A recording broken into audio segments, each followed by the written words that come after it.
The most important thing that you also need to think of is not just the things that will make you depressed, but also the fact that solutions to this crisis are widely available. And these are summarized in the following: in power, in infrastructure, in transport, forest, agriculture. In order to reach the global goal, science has said repeatedly that it is technically and scientifically possible to keep temperatures globally at a safe level. What is the problem? It is politics that is not keeping pace. And politics, as we know, is driven by the ability of citizens to actually make its government do the right thing, make the private sector do the right thing, and make our own communities act. Where change has to take place in the most rapid way is in energy. Because as far as greenhouse gas emissions are concerned, energy produces the biggest harm, since we rely on fossil fuels. That is the bulk of the greenhouse gas emissions that is warming the atmosphere. But technologies are already available, and supply exceeds demand in order for us to switch as early as we can. By transitioning to clean energy as quickly as we can, studies after studies show that we actually produce more jobs when we shift to clean energy.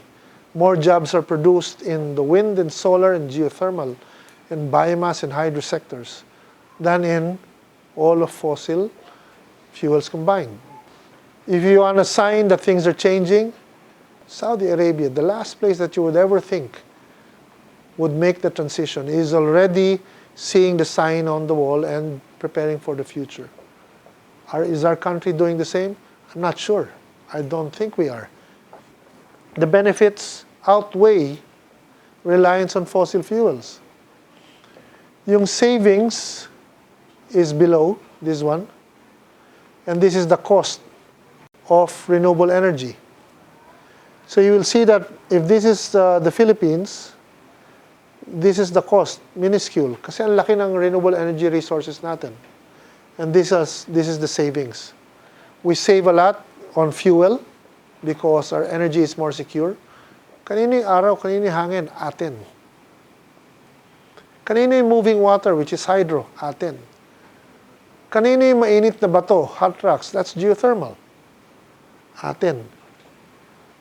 And rather than import hundreds of billions of pesos annually, for oil, coal, or gas, there's a lot that we can already rely on from here. Reduce air pollution, increase and improve tourism, and increase the health and well-being of our citizens. Sa Palu ito, sa Leyte. I think 10 years ago, this would have been, if I had mentioned to you, magkakaroon ng multi-mega utility scale solar farm in Palu, in Leyte. Our options are great because solar prices have been falling by 99% since 1976. China, India, Japan, everything is moving upwards in terms of clean energy. Southeast Asia, no. Why? Because governments continue to approve coal-fired power plant projects that will, based on our studies, that will prove to be uneconomical in the next 2 decades. They will be what we call stranded assets, not profitable based on the lifetime of profit that they had originally projected. Why? Because renewable energies deflationary nature. It will continue to become cheaper and cheaper and cheaper, which means more and more will rely or do business with renewable energy, which means less and less will rely on coal. Because natural gas is also cheaper, and because competition will create problems for the coal-fired power plants out there. Ang problema is if the coal plants that continue to be approved are no longer profitable and they become stranded, anong ugali sa atin? Anong ginagawa ng gobyerno? Ipapasa yung pagkalugi nila sa mamamayan. Who will be left holding the bag? It will be citizens who will probably pay for the stranded coal plant contracts, the assets, because of bad business decisions of banks and coal plant developers, unless government changes policies early. First, by ensuring that we don't end up paying for their bad mistakes, and second, by stopping approval of more coal plants. So in a sense, you can even say, forget about climate change muna. It's just bad economic decisions that are driving this. Does government hear? Some do, others don't. It's because most people, especially young people, are not heard yet. You need to work with others to increase your voice so that you can all be heard. In this administration, in this school, but also outside it. This is our current power picture. 47.5% of our power generation relies on coal. 70% is from Indonesia, yung imports. No? 75% of our coal is imported. 70% of that is from Indonesia. Which means the more we rely on coal, the more we are reliant and dependent on other countries for a polluting source. This needs to change because we need to grow the share of renewable energy to increase energy security, to ensure that electricity prices become more affordable, and because they'll be more reliable in the long run, because they're ours. If we are going to decarbonize globally, the first domino to fall is not only fossil fuels, but coal. The projections are that coal needs to be phased out by 2030. Good climate policy is not just about energy. Why does it make business sense? Because if you want to make everything more resilient, dahil alam mong mas lalala ang impacts, you need to upgrade everything. Infrastructure, infrastructure, bridges, supply chains, food supply, urban services, logistics. Lahat kinakailangan i-upgrade. It means more jobs. And more jobs means pump priming the economy. It makes business sense to actually take climate action massively. Not just in energy, but in all other areas. As we adapt more, as we become more resilient, we also help the economy develop in a quicker way. A lot of the changes that have taken place in Philippine history and global history is not because someone knew the future and knew exactly what would happen. Change took place because people already knew and accepted that they would contribute something of themselves, whatever the consequence is, because it just might help. It just might count. And that's the law of the universe. Every little thing counts. Everything adds up. And it's a good reminder as we look at not just the impacts, but also the solutions. To change everything, it takes everyone. It's incumbent upon us to approach big problems sideways. How do you approach big problems sideways? This is one illustration. Acupuncture. Many people think of acupuncture needles, but very few think of the basic science behind acupuncture, which is something that you should grapple with as students, as young adults. If there's a problem, you focus on this alone. Many times, you can see other areas where if you create the right impact somewhere, the effects will be on the source of the problem. That means that your needles, if you were holding one, would be most effective if you also think about your work as contributing to the bigger problem of climate change. And it's not necessarily going to be about science, or politics, or energy, or infrastructure. It will be about things that you'll probably see later as you find more, discover more about your abilities to be better as citizens, as Filipinos, as students, as young citizens of this country. Oftentimes, most often than not, when we have climate discussions, somebody is bound to say, kasi kaya may climate change because of population. Dahil may population problem tayo. Sideways thinking will show you, as evidence will show, that population is not an issue, at least not today, in terms of climate change. This is emissions. And this is the poorest, this is the richest. The humongous part of global emissions is from the richest of this world.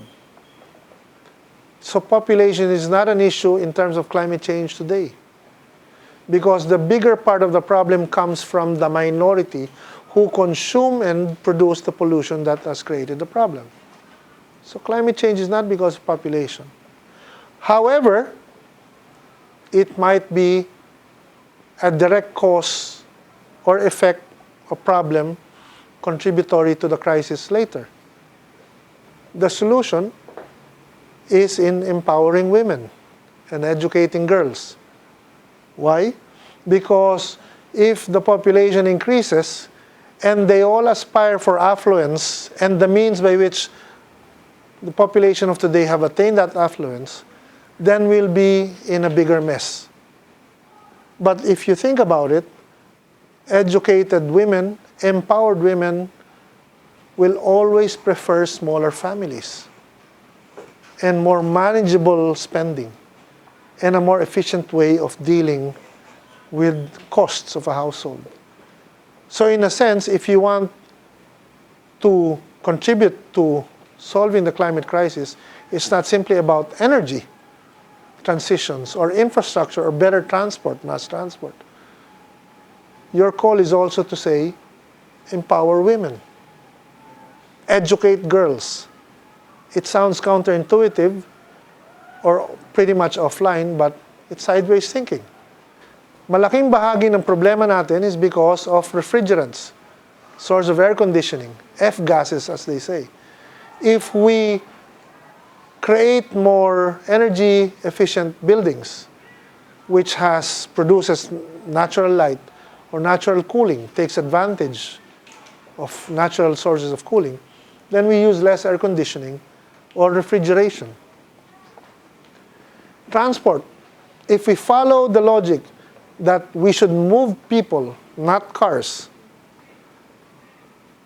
then we solve a large part of our problem. Kasi hindi traffic ang issue natin ngayon.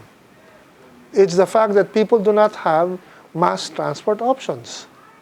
In fact, traffic is a twin of all major developed cities. And it will not go away. But it should also be okay because traffic should be a problem mostly of people who can afford cars. If we had mass transport, that wouldn't be our problem. Kasi the goal is not to move cars, but to move people. Why? The great majority who use our commons, roads, streets, highways, are people who own cars. If we had more mass transport, then it would be more democratic, di ba? Plant-based diets, because the more meat you eat, the more emissions are produced, whether it's pork, beef, poultry, and so on. It's a little harder to talk about if you're a Filipino, but it's something really to consider. If you want to contribute to bringing down emissions, it's not only a shift to more plant-based diets, but also to tell others that there are less emissions-heavy, energy-intensive ways of producing and consuming your food.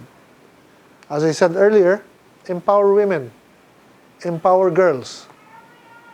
Because anyone who says population is a problem is ignorant of the fact that they shouldn't be screaming population is a problem. They should be asking, why aren't women empowered? Because more empowered women, as I said earlier, will mean smaller, more manageable families. The more educated girls are, then the more empowered they'll be when they grow up to be women, which means less consumption, less energy intensity, less emissions, better for climate change. So whoever is part of feminist groups or believes in women's rights, you're on to the right track. And the more deeply committed you are to that track, the more you can contribute to the climate crisis. Work with others with a better sense of agency. Work together. Be bigger. Make your voice stronger. Express yourselves better. Be citizens first to yourself and your household and your community. In that way, you can be a better citizen of this country by being more active. See yourself as someone with agency. May lakas ka, may boses ka, and alam mo yung crisis at alam mo yung parating at alam mong hindi magandang parating. Individually, we're not as strong. Together, we can be better. And if you know that what's coming is really tough, then we need to be acting together very soon. Accept that the world will be remade into a future that you deserve. Wala na tayong choice. Lalo kayo, walang choice. If you prefer to be apathetic or indifferent, that's okay. But do not doubt that you will have no means of escaping the future that's coming for us, like a zombie lurching towards us. We can defeat a bad future, but we have to act with a sense of urgency by working with others. The problem is great. That's right. Malaki ang problema. But as I said in the last bullet, no? Save pessimism for better times. Saka na kayo mag-alala pag maayos-ayos na ang mundo. Sa ngayon, we need to be optimistic that our collective actions will actually matter. Sabi ni Jane Hirshfield, one of the better poets living today, what some could not have escaped, others will find by decision. Each we call fate. The moment we part ways from this room, the decisions and fates that we will have will all branch out. No? But we will all make many decisions, you more than I would, because my time on this planet is lesser, that will show you a lot of challenges and different ways forward, branching out, forking into crossroads. Don't be delusional in thinking that whatever you do will not matter, because it will. Everything will count. Maybe as a speaker, I wish I could have spoken to 1,000 students. Doesn't matter, because I multiply the possibility of change now by the number of people in the room, with the hope and the optimism that you will each find your own way, and that you will believe deep down that you will matter.